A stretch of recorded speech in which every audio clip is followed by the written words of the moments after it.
high-achieving, low-income kids in 6th grade and supports them for 10 years to and through college. I am deeply honored to moderate this panel today with my esteemed colleagues. Our topic is about reimagining STEM and STEAM and how to build pipeline talents for technology. What I'm going to ask my fellow panelists to do is to introduce themselves and briefly speak to what they do within 1 minute, though that may be a challenge for some. And then we'll get started on some questions and we'll leave some time at the end for Q&A.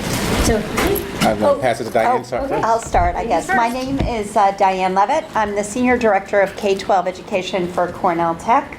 The new graduate school just opened on Roosevelt Island about 2 months ago. Super excited to be there. Happy to take anyone on a tour. It's my job to bridge the campus to the New York City K-12 computer science ecosystem, to think about how we build the computational agency for every student in the city to be able to create something digital that has meaning for them. Hi, I'm Andrés Henríquez. I'm the Vice President for STEM Learning in Communities at the New York Hall of Science. How many of you have been to the New York Hall of Science? Excellent, check plus. There are nerds in the house. Who loves the New York Hall of Science? Who loves it? That's great. My Twitter handle, just for those who are tweeting, is at Andrés Henríquez, no space. At Diane Levitt _ between Diane and Levitt. At Rashid F. Davis. Yeah. Okay, I started a bad trend there. One of the things that what I've been hired to do at the New York Hall of Science, as many of you know, we are in the northwest corner of Corona Flushing Park. I am working with the zip code 11368, which is Corona. First generation Latino immigrants, and working with them to use our museum as a backbone to create a pipeline for K through 12 STEM, both for careers and colleges. And we're doing that with K through 12 schools. We're doing that with the local church. We're doing that with the nonprofit organizations, and Make the Road, an immigrant integration place in New York, and right in the community. And I'll say more about that in a little bit. Okay. Imagine the possibilities if our students in the New York State public school system had as much diversity as this panel. Mm-hmm. Unfortunately, the reality of it is, with less than 5% of men of color as the teaching force, some children never actually experience the human capital of what Black and Hispanic men have to bring to the table. I am the founding principal of a 9 through 14 model that just finished a 6-year iteration. We opened in 2011, partnered with New York City College of Technology and IBM to give students who enter at grade 9 with no academic screening, no tests for admissions, the opportunity to experience high school, college without the need of remediation, and industry preparation. I can happily say that at the end of 6 years, we have 94.5% of the students who've graduated and 49% of the students who've earned the associate degree without the need of remediation, and 19% of those students who are working for IBM making north of $50,000, all under the age of 20.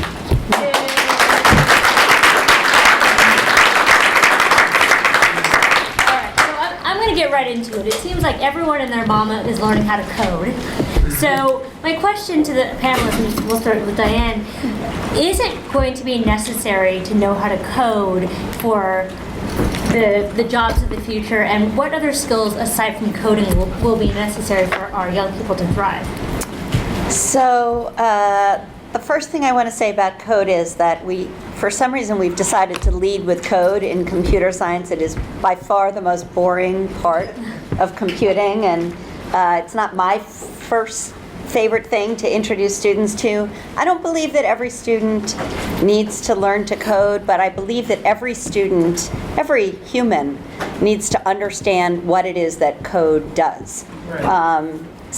And as you know, the metaphor I like to use is that when I was in middle school, I learned to play the viola.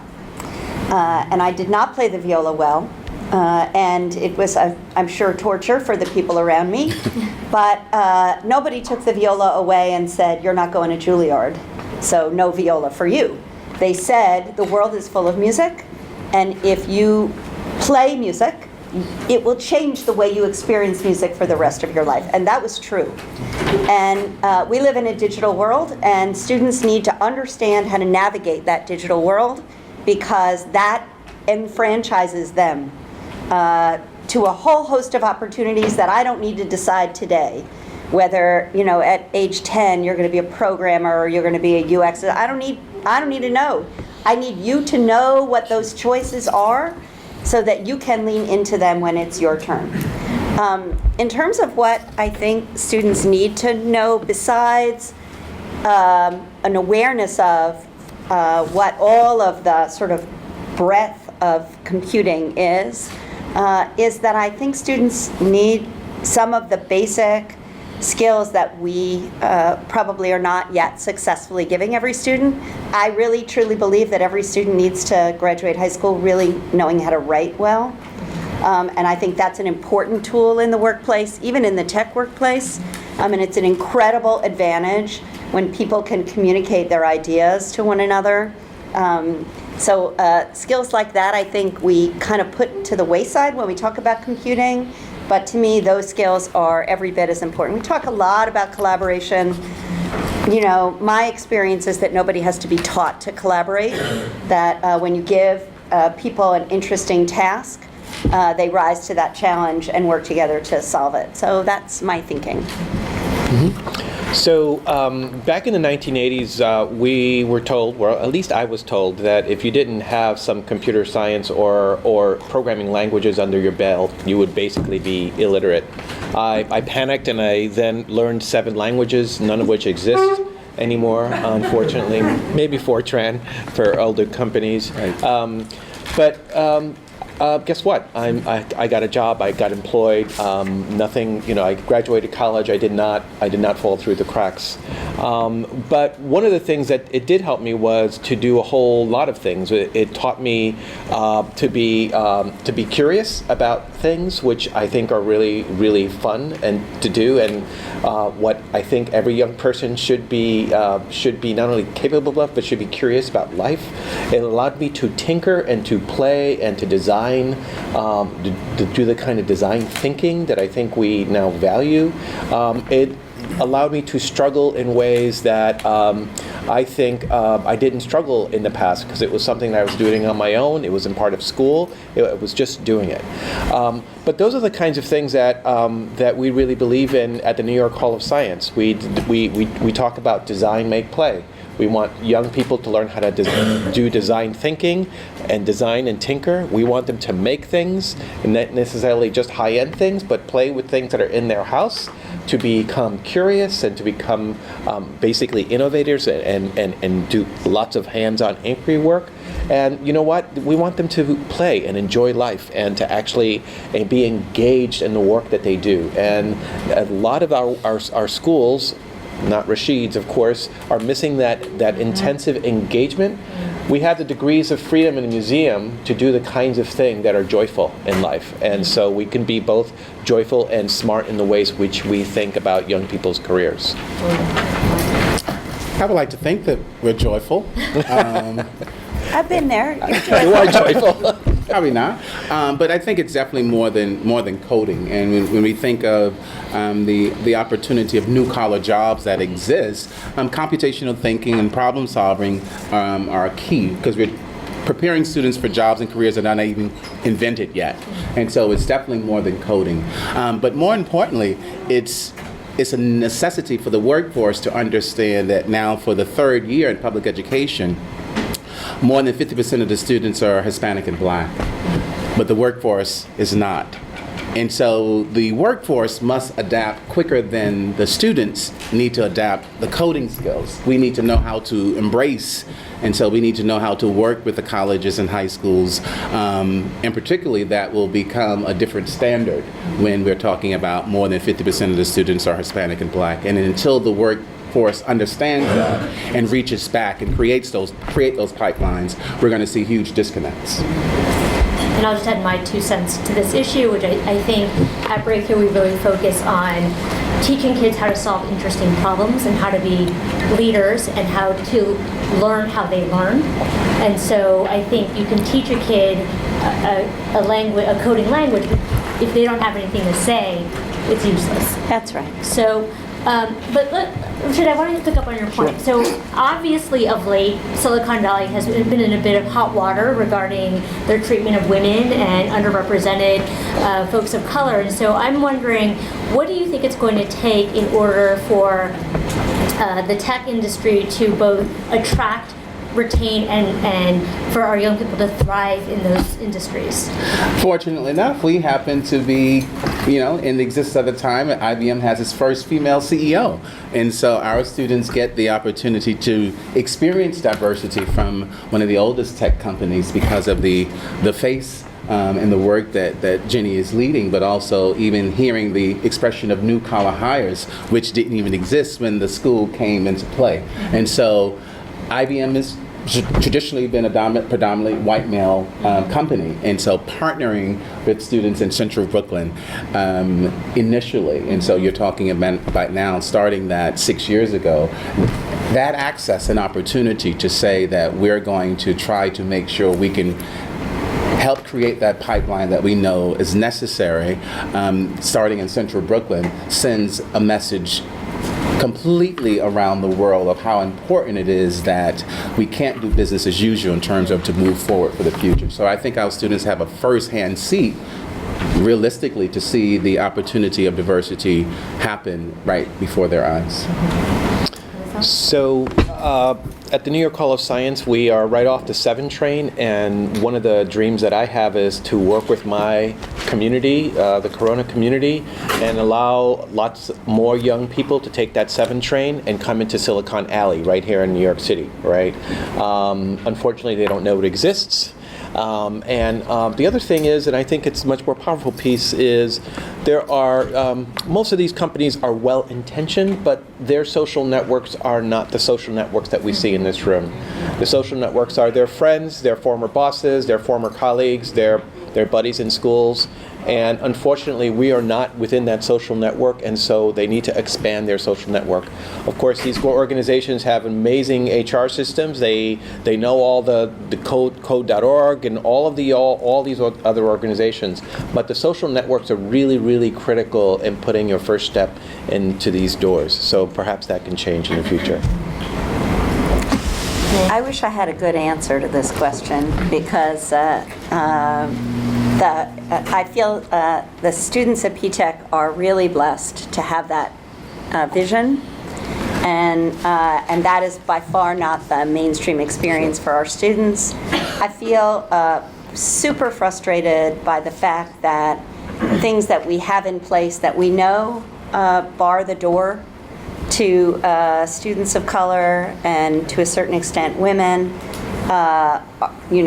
So for instance, a lot of tech companies, and I think you were alluding to this, a lot of tech companies, when they need to hire, if someone internal to the organization recommends somebody who gets hired, they get a bonus, right? Because it's much cheaper to, pay Andrés $5,000 for bringing his friend Diane in than it is to pay a recruiter, a year's salary for that person, right? But that means that it's just Andrés' friends coming in, right? And that is how we duplicate ourselves, how we create those bubbles inside these organizations.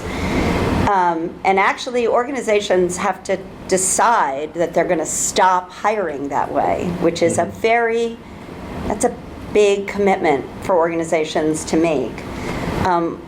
There's these little diversity activities that happen inside a lot of these companies, and yet those numbers are not changing. So we know that when you do the same thing over and over again and nothing changes, possibly time for a big change. I will say, my daughter's a software engineer, and she was interviewed at Google. They recruited her. They called her. So she had 6 whiteboarding interviews, and she was there for 7 hours. So like you get PTSD from this, and a lunch. Right? So there's 7 people that she interacted with, and every single one of them was a man. And 6 of them were white men. Yeah, I think we just need to actually put that intention into action. And by the way, I think Google means well, so this is not a diss on Google. Just, we have to do things differently. And we have to prepare our students differently. Yeah. So on that note, I think often when working with students of color, we tend to, or let's just say the narrative tends to be about the deficits. And actually, if we were to switch that and think about a strengths-based approach, what strengths do you think that our students have, by virtue of who they are and the ways that they grow up, that are actually going to be assets as they think about their professional careers in technology? I would say we come from a highly diverse but highly aspirational community. I think most of our kids are highly aspirational. I think, it's not easy for anyone to come from other parts around the world to come to this country and settle and depend on an educational system that they trust dearly, and some of it serves them well and some of it doesn't. But they're, the parents that we work with are highly aspirational for their young people, and I think that what we call ganas, that urge, that want, is something that is clearly something that is really important for our kids. The second piece that's really important is that the parents are really aspirational for their kids. And one of the things that we know is important is, parents really need to understand the value of what STEM means. They need to know the value of what a computer science degree means.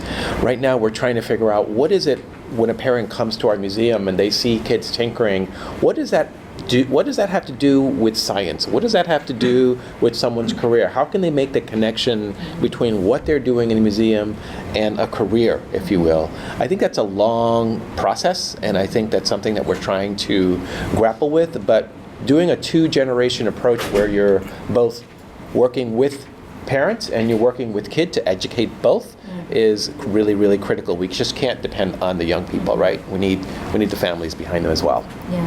Additional thoughts? I also think our students are pretty naturally entrepreneurial. They come from communities where there's a long tradition of entrepreneurship. Sometimes those are very small businesses, but people understand how to build that balance sheet and how to identify a need in their neighborhoods, and I think that translates really well.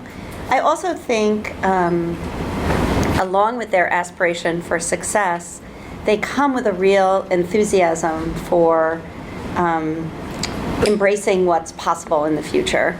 And sometimes that means there has to be some translating. So a lot of times we see our young women who are coming from more traditional families where they might not have aspirations for STEM careers for their young women, but those girls are able to have those conversations with their parents because of their passion. And so we're seeing that really, really positively. And Diane, could I ask you to share that story about that young woman who did something with the kiosks and the... Oh, sure. That was great. Oh, sure. So we at Cornell Tech has a partnership with CUNY to encourage more young women at CUNY to study computer science, called Whitney, Women in Tech and Entrepreneurship in New York. And we have a summer program for these young women right before they start college at CUNY, where they do 2 weeks of design thinking and Python. And they get an external challenge, and we form teams and they build something a digital solution to the challenge. And we had a team of young women who are all at BMCC right now. And actually, I'm going to tell you this idea, but I want you to know that we have them applying to the NYSCIE with this idea. So, yeah. Because we got real excited, and you'll see why. So the challenge came from the city of New York, and it had to do with how we could use data to better engage communities in their own advocacy. And these students had the idea of creating sort of a Waze for walking in New York City to create safe routes. And they want to leverage the Link NYC kiosks with spotlights over them, so that if you hit your button on your route and you can't find your way, an actual beam of light would light your way forward in a safe path that's been sort of crowdsourced with data and other users like Waze does. We thought that was a pretty amazing idea. These are 5 young women who knew literally nothing about code when they walked in the room, had never had but they have they live in the city and they understand. Anyway. Yeah, thank Yeah. you. I have a different spin on that. I think that we deal with more than 75% of our students who are on free and reduced lunch. And when you look at students who come from, we are housed in Crown Heights that has a very, very high percentage of students or people between 18 to 24 who are out of school and out of work. Then you have another 45% of the students who come from one of the 5 neighborhoods that supply 1/3 of New York City prisoners. So our children come to us dependent, school dependent. And so they and their families are entrusting the school to really prepare and make decisions that many middle and higher education income lifestyles are providing. So therefore, we must know how to use time and resources in ways that really close and make up gaps that really exist from some families who can afford $1,400 test prep in terms of, for example, earlier specialized high school exam or preparations. Many of our children can't afford that. So therefore, the school have to find ways through their partnerships to really give them the opportunity. And so therefore, I think it's important when we think of, we're a year-round model by design on purpose. We have an extended day, a longer school day, a longer school year, and that how we use the time and how we use the partnership really makes a difference. And I think that when we're trying to reimagine STEM and STEAM, we still aren't doing enough because we're happy with the results that we have, but I have at least 20% students who are in and out of temporary housing. And New York City still has no place that has 24-hour face-to-face learning as we are in 2017. Well, And so, not only that, we're still working on a calendar that was designed to support agriculture and farming. Let's take that summer off and forget everything you learned in February, because what are we doing with the kids in the summer? Is everyone picking? Yeah. No. And that's why we're Well, some kids are in the year-round. Hamptons. Right, that's Yes. true too. Yeah. Well, that's a separate subject. But Rashid, you bring up a good point as far as, our kids are coming from really different backgrounds. So I'm going to switch tacks a little bit and talk a little bit about college going. You have folks like the Peter Thiels of the world saying, you don't need college. You can, go and be a tech titan, or you can invent something in your garage. And yet we also know that going to college and getting a 4-year degree is the most reliable way for our kids to change the trajectory of their socioeconomic life. At the same time, we're looking at crippling college debt. So the question is, what do we make of all that? I mean, is college the way? Okay, I just have to say, the only people who tell you that kids don't have to go to college are people whose kids are going to college.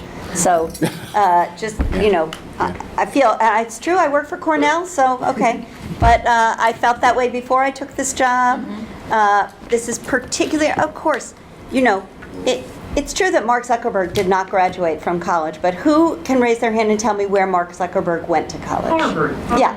Okay, so you know that he got into Harvard. That's really all you need to know about him. You don't need to know about his degree, because he's in that network. So, and he came to that network by birth. But when our children don't come to that network by birth, for whatever reason, we need to build that network for them, and that is where we build that network. I really believe that. And you know how I feel about this issue of debt. This is immoral, this issue of debt. It is unnecessary. And I think it needs to be put in a separate category. We don't say, don't send children to college because of debt. And I think in New York State, we're working our way toward a solution. I wouldn't say we're there, but I would say we're working our way there. And I think nationally that conversation is going on and needs to happen. I mean, ironically, for many of our students, the really expensive educations are the cheapest ones for them to access, but sometimes those messages don't get to families. It's really the skills. You need skills in addition to the actual degree, and because we need to be honest and tell some students and even colleges that psychology majors are not for you. There's certain demographics and there's certain people who come from certain economic backgrounds. If your parents don't have money, you're not going to get a job with just a bachelor's in psychology. You would need a master's and above. So many people, because of not having the right skills, that's why they don't finish a STEM degree, or there are ways that they're weeded out STEM degrees, and then they get these majors that don't translate to skills jobs that really help them propel social mobility differently. So certain things just don't translate to the workplace, like psychology, sociology, and even generic business. And so it's really about a skills approach coupled with formal completed post-secondary credentials. And I think that's why our industry with mentors, having the conversations with younger people as early as possible, so that way students can mess up in the secondary world before going to post-secondary opportunities. Yeah, so I think we should, look at the data over a 6-year graduation period. I think over the last generation has enormously improved for kids of color. I mean, Black and Latino college-educated young people is at the numbers we've never seen before. At the same time, the way in which young people are actually going to college and the choices that they're making are very, very different. A lot of young people go to AA school and then they may transfer to a BA school. A lot of kids are what's called swirling, so they may go to school for a little bit, they may just leave for a little bit, they may work and get some income, and then they'll go back and then swirl around some other courses. So I think the way in which college is going to be done in the future is going to be changing, particularly for kids of color. And I think that's an exciting proposition for ways in which kids are going to college and reducing their debt. By the way, it's a way of them actually being able to afford those positions. We'll see that much more in data that will be coming out in the future, because it's just getting much more popular to go to college, and a lot more kids are going to college, but we're also seeing the ways in which kids are going to college is really shifting. Yeah, and I just like to comment on that as well, which is I have a real issue with the ways in which introductory STEM classes are designed. Like when you expect half of the kids to fail, that's not a recipe for success. Well, you actually design the course so that half of the kids fail. Well, and I think our kids in particular don't have access to good advising. So I have students who start out as bio majors, and then they decide to take bio and calculus in the same semester because nobody told them that was a bad idea. They end up failing, and then they decide, I'm going to be an art history major. Yeah, I think the Academy has heard that very comment in terms of weeding out process for STEM, and places like the Harvey Mudd College and other places are really beginning to think about, how do you integrate computational thinking into all of the courses that you do? How do you think about engineering as a capstone piece of the work that you're doing in English or in comparative literature or in history or something like that? They're trying to integrate this sort of computational design thinking STEM approach into all of their classes. So it's very, very different than it was when I went to college, certainly, where I was weeded out faster than you can say Jack Robinson. It was just, but it was frustrating as well. But they knew that they wanted those kids going into medical schools, quote unquote, to go to medical schools. But it's very different now. Harvey Mudd also introduced something that we're actually leveraging for this partnership with CUNY. Harvey Mudd has an Intro to CS class. First of all, it's a requirement at Mudd. Everyone has to take it, and that was how they increased participation in the major of women from 15 to 40%, because everyone's got to take that first course, and we're working really hard with CUNY to try to figure out how to make that happen. We've piloted a very similar course at CUNY, because your first experience with computing should be rigorous and joyful.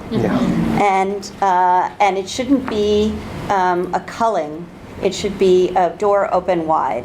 And then we go to the second class, and the second class should also be an escalator, right? Because what we want to do is get everyone who wants to be there in there.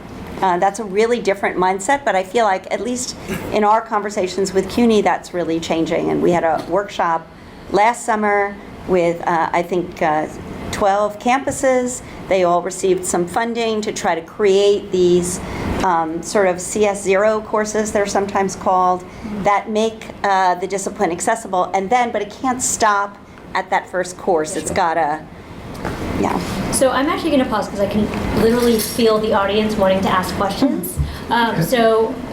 Please, yes. Hi, my name is Ann McDermott. I know Rashid because I'm a former P-TECH mentor, and it was one of the most wonderful experiences of my life was being a P-TECH mentor. It meant a lot to me. So my question to you is, how has P-TECH impacted the Department of Education? Has the curriculum been changed at all? Because kids graduate knowing what a quadratic equation is, but they don't know what TCP/IP is.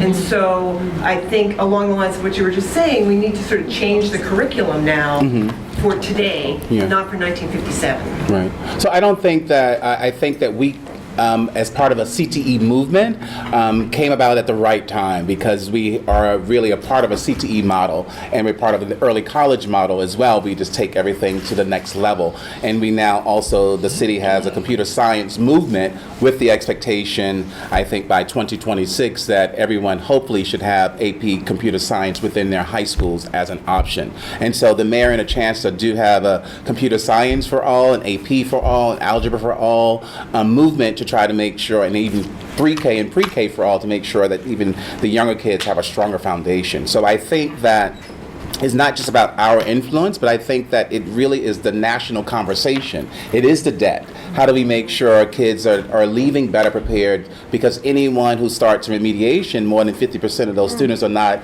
in college the next year. And so it's important to think about ways of which we are successful without the need of remediation, because we don't do any remediation in our work. And so we now have 7 P-TECHs in New York City, where it was only 1 in 2011. And so I think that there is movement happening. Definitely never fast enough for my own pace, but definitely movement is happening. Yes, right. Hey, how's it going? My name is Brian. I'm an operations manager for a software development consultancy. So you talked a little bit about blockers and bottlenecks at the top of the pipeline, but I'm curious as to what set of changes need to be made at the bottom of the pipeline to increase the number of talent and candidates from marginalized communities. Where are you located? Midtown Manhattan. Okay, so you would need to make sure, I think that many companies need to do as much mentoring as possible. And we need to mentor not at the high school level, but even at the 3K and pre-K level. We need to make sure that students understand the worlds of work and how education is connected to the worlds of work. We need to make sure, because if you just leave it up to saying, well, it's the family's responsibility and industry is just going to wait for the kids to finish high school or college, then they're missing the narratives of why certain courses definitely may be a gatekeeper or gate opener in terms of for the options. I think the more intersection of industry, the better. I also think we need to fight for great public education, and for great public education that has a K-12 scope and sequence that includes computing and computational thinking, where kids are thinking about things and building things, and it's embedded in every aspect of the school day. Yeah. That's how we flood the pipeline. Just follow up briefly, because I know there's other people in here, but I just have one more follow-up to that. So both my parents are educators. They both work within the Newark Public School District. It's the worst school district in the nation. They did a research study for I think it was 8 years, 8 to 10 years worth of yearbooks, and how every student says what they want to be when they grow up. None of them are computer scientists. Like across the board, most people don't even know what computer science is until maybe high school, college, I guess. Sure.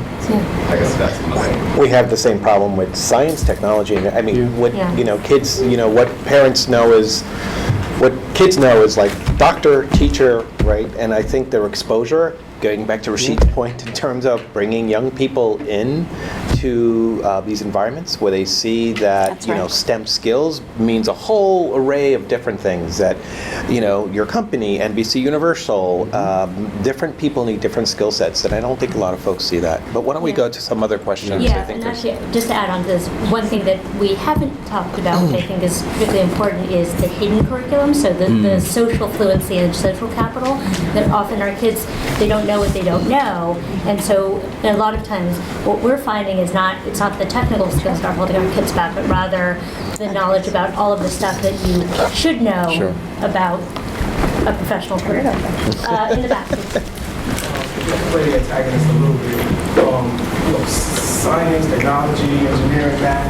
I feel like when you start there, kids are always going to not necessarily care about those things. Elon Musk wants to go to Mars. Kids will care about, I want to go to Mars. That's right. And then if you teach them those things through going to Mars, That's right. it's a whole different conversation. How do we start with, wow, robots, wow, very different. That's how we start. The We whole start there science, instead of yeah. starting with code. We start with something, we start with where they are. We start with art, we start with robotics, we start with game design, we start with going to the moon, we start with their big ambitions and their loves. And that's where we start, because we can tuck computing into all of that. That's what the New York Hall of Science That's right, actually yeah. does, is actually engage young people where they're at, but also where they're playing, and they're designing and thinking. And we have 4 rockets in our backyards, literally 4 old rockets. But the other piece is, if our young people get into a STEM pipeline or they start doing science, and if they don't become engineers and scientists, that's fine with me as well. I mean, I want them to be thinkers, to be good citizens in our country. I want them to vote. I want them to understand and know how to read a ballot so that they can know what they're doing and what the next election is going to be about. I mean, those kinds of skills are really, really important. But the science and inquiry allow you to do that. That high level skill set allow you to get through life. And if they don't become a chemist, that's cool. If they become a great citizen in our country and are movers and shakers, that's great too. And they should believe in science, actually. Yeah. Okay. Yes, in the back, right there. I think we have time for 2 more questions. The young lady in the back. Yeah. First of all, Diane, as a New York City public school parent, I couldn't agree with you more about extending school through the summer, and also I would add after school. I have no idea why school ends in the middle of the day and what to do with my children. Except to pay for after. Correct. Right. So, the other thing I wanted to say, so I work at AT&T External Affairs, and we support programs that are at like General Assembly and Flatiron School, and I think there's a lot of thinking around college, this whole issue of college, four-year college. Maybe it's for everyone, maybe not. There is the issue of debt. What's your thoughts around the courses that those places like that, and it seems like there's more and more places like those schools, those courses versus going to college, because you can get a good job through doing those courses.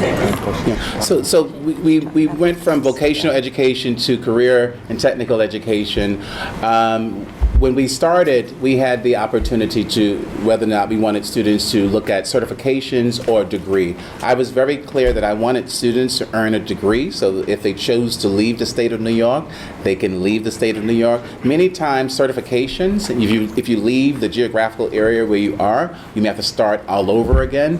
And children who are from high poverty areas really need longer credentialing processes, and so people who are not from backgrounds to where they really understand the college process, I don't think certificates are the way for them. I'd say that even with 60 credits of an associate degree, you can apply for many city and state jobs, and so a degree, an actual degree, is different from a certification, has a little more value and a longer shelf life. Any other thoughts? I would just say, first of all, there's a huge collapsing going on in that boot camp industry, because I think there was an abundance of those programs. The students, as far as the data that I have seen, the students who do the best coming out of boot camps are students who are highly educated and acquiring a new skill set.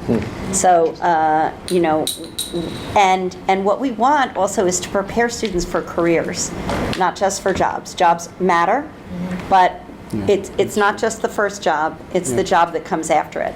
Do I think that computing is something that students can teach themselves? For sure. There are a whole segment of the population that's autodidacts and can teach themselves lots of things. We're not teaching to every kid when we just prepare the autodidacts, though. I think we have time for 2 more questions, so yes. My name is Israel Wilson. I'm a technologist and I work with communities like this. And I've heard the word jobs, work, careers repeated over and over again. But I'm witnessing a restructuring of society with AI and robotics. And I look out foreseeing the next 10 years, 20 years, 30 years, this world that we believe that where you go and you ask somebody permission to work, and then they give you, and that blocks you. There's racial barriers, economic barriers to getting in those doors to even get permission to make that other person money. And so if that's your outlook, that you want to create some type of person that can go out here and beg somebody for work, then I think that that's a backwards way of looking at education and preparing people to really be in a world that exists where 40% of the jobs created this year that pay over $70,000 are freelance jobs, where less and less companies are going to hire, and where my kids like my daughter they are realizing that there's an engineer. She wants to be an engineer, or they're doing computer stuff really early. But there's not going to be, so with the debt, it goes into the debt play too. There's more debt and there's more people with skills than there will ever be jobs ever again. And that's the problem that education really has to face. I agree with you. Yes, back there. I think kind of going along with what he's saying, the other part of that component is an understanding, and maybe it's somewhat political, is unions. There's not a high representation of minorities, there's not a high representation of women in unions, in trade unions. And you're talking about certifications. If you're in the IBEW, you can work anywhere in the United States or territories. So that in and of itself is not a degree. It's a trade that's learned, it's a certification, right? Journeyman, so forth, and you become a master electrician, and you can start stamping drawings. I mean, my background is engineering, and I do renewable energy, but I do understand how the trades work because I have to work with them. So I think that's another component that should be added in. And the other thing about that is if you start to strengthen your labor force, your trade unions, and they begin to become really unionized, then they actually have political will. Yes. And they have a force. And this is something that has been done in history. It's not new, because I've heard this conversation, and the conversation that seems to continually be happening is the classic one between W.B. Du Bois and Booker T. Washington. Trades, education, higher education. Yes. This has been an ongoing thing, so we got to figure something out. How Can we just get both of these my friend Russell? Yeah. work together. Russell, do you have a question? Yes. Yeah, I actually am somewhere between these two comments because you mentioned the hidden curriculum. The hidden curriculum that that I'm hearing in this conversation is the invisible association between technology and entrepreneurism and venture capital. And that our whole model of thinking about technology, and one of the reasons that it's hard to get jobs for minorities and women in that industry, is totally integrated with the culture of entrepreneurialism, which means you're by yourself, you're doing it yourself, you're stepping on as many heads as you can, and you're going to the venture capitalist who essentially has a bunch of money that he wants to gamble until he can sell the stock to the next sucker, and he doesn't really care if the product was made. So what I'm hearing, and the reason I'm between these two comments is, yes, looking into a world where there's not going to be enough paid work for all the people. There are way too many skills and jobs, and AI is going to fill all that on one hand. And on the other hand, we're taking everybody and atomizing them. We're not letting people work together, cooperate, make economic demands or working demands. And so it seems to me that these are fundamental social issues that have to be addressed before we can talk about simply teaching people technology skills. And Thank one you. other thing I really need to No, mention, we really have which to is- go. I think it's really unfortunate that psychology was just in this conversation. There's almost nothing more important in consumer technology than understanding psychology. And there's almost nothing that screws up consumer technology or media, which is the business I'm in, than a failure of creators to understand their audiences from a psychological point of view. Thank you, everyone. This is clearly a very, very hot topic. Thank you.